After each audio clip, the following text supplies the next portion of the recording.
आज का दिन भारतीय इतिहास के सबसे महत्वपूर्ण दिनों में से एक है।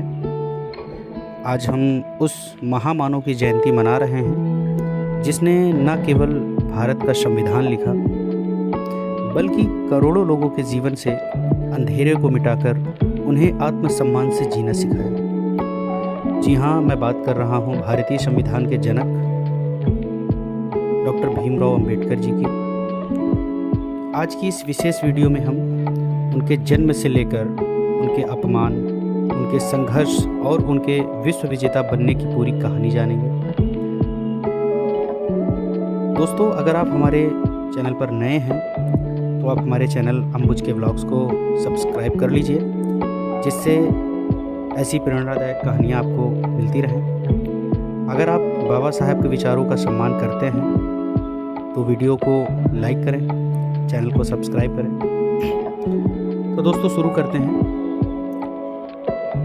14 अप्रैल 1891 को मध्य प्रदेश के महू छावनी में रामजी मलोजी सकपाल और भीमाबाई के घर एक बालक ने जन्म लिया, जिसका नाम रखा गया भीम। वे अपने माता पिता की 14वीं संतान थे, लेकिन बचपन से ही नियति ने उनकी परीक्षा लेनी शुरू कर दी। उस दौर में छुआछूत की बीमारी समाज की रगों में जहर की तरह फैली थी। भीम जब स्कूल जाते तो उन्हें क्लास से बाहर बोरे पर बैठना पड़ता था। उन्हें प्यास लगती तो स्कूल का चपरासी ऊपर से पानी पिलाता था, क्योंकि उन्हें मटके को छूने की इजाज़त नहीं थी। एक दिन चपरासी नहीं आया तो भीम को पूरा दिन प्यासा रहना पड़ा। बाद में उन्होंने लिखा था, नो कास्ट नो वाटर। जरा सोचिए, जिस बच्चे को प्यास लगने पर पानी ना मिले, उसने दुनिया को ज्ञान का अमृत पिलाने की ठान ली। तमाम अपमानों के बावजूद भीम का मन पढ़ाई में रहता था। बड़ौदा के महाराज सयाजीराव गायकवाड़ ने उनकी प्रतिभा को पहचाना और उन्हें उच्च शिक्षा के लिए विदेश भेजने में मदद की। अंबेडकर साहब ने अमेरिका की कोलंबिया यूनिवर्सिटी और लंदन स्कूल ऑफ इकोनॉमिक्स से अर्थशास्त्र और कानून की डिग्रियां ली। वे उस समय के सबसे पढ़े लिखे भारतीयों में से एक थे। उनके पास 32 डिग्रियां थीं और वे 9 भाषाओं के जानकार थे। लेकिन जब वे भारत लौटे तो वे एक बैरिस्टर वकील थे। फिर भी उन्हें रहने के लिए होटल नहीं मिला और ऑफिस में चपरासी ने उन्हें फाइलें फेंक दी। यहीं से उन्होंने तय किया कि वे अब चुप नहीं बैठेंगे, वे इस व्यवस्था को बदल कर रहेंगे। 1927 का महाड़ सत्याग्रह, जहां बाबा साहब ने सार्वजनिक तालाब से पानी पीकर सदियों पुरानी बेड़ियों को तोड़ दिया। उन्होंने कहा था, गुलाम को उसकी गुलामी का एहसास करा दो, वो खुद विद्रोह कर देगा। उन्होंने मूकनायक और बहिग्रस्त भारत जैसे पत्र निकाले। वे सिर्फ दलितों के नेता नहीं थे, उन्होंने महिलाओं के हक के लिए हिंदू कोड बिल पेश किया।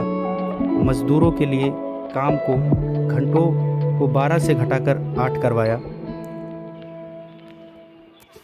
आप सोचिए कि मजदूरों के लिए जो 12 घंटे का समय होता है, उसे घटाकर 8 घंटे का समय कराया। दोस्तों, अगर आपको यह जानकारी अच्छी लग रही है तो कमेंट में जय भीम ज़रूर लिखें और यह वीडियो अपने दोस्तों के साथ शेयर ज़रूर करें, क्योंकि आज का जो दिन है वो दिन उनके जन्म का है।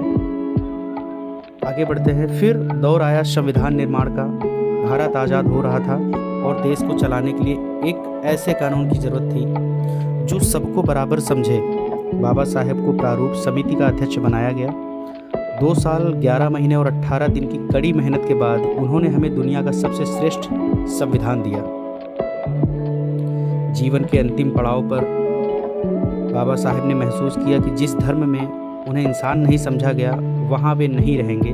लेकिन उन्होंने ये भी कहा था, मैं हिंदू पैदा हुआ था लेकिन हिंदू मरूंगा नहीं। 14 अक्टूबर 1956 को नागपुर की दीक्षा भूमि पर उन्होंने अपने लाखों अनुयायियों के साथ बौद्ध धर्म अपनाया। उन्होंने अहिंसा और समानता का मार्ग चुना।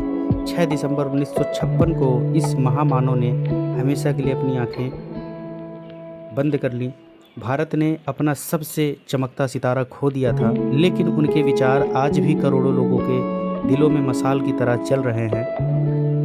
डॉक्टर भीमराव अंबेडकर ने कहा था, शिक्षित बनो, संगठित रहो और संघर्ष करो। आज उनकी जयंती पर हमारा सबसे बड़ा सम्मान यही होगा कि हम उनके दिखाए गए रास्तों पर चलें, शिक्षा को अपनाएं, हथियार बनाएं और जात पात से ऊपर उठकर एक बेहतर समाज बनाएं। उम्मीद है आपको बाबा साहेब के जीवन की यह कहानी पसंद आई होगी। आप जाने से पहले हमारे चैनल को सब्सक्राइब करना और बेल आइकन दबाना ना भूलें, ताकि आप हमारी अगली वीडियो मिस ना करें। एक बार फिर आप सभी को अंबेडकर जयंती की बहुत बहुत शुभकामनाएं। जय भीम, जय भारत।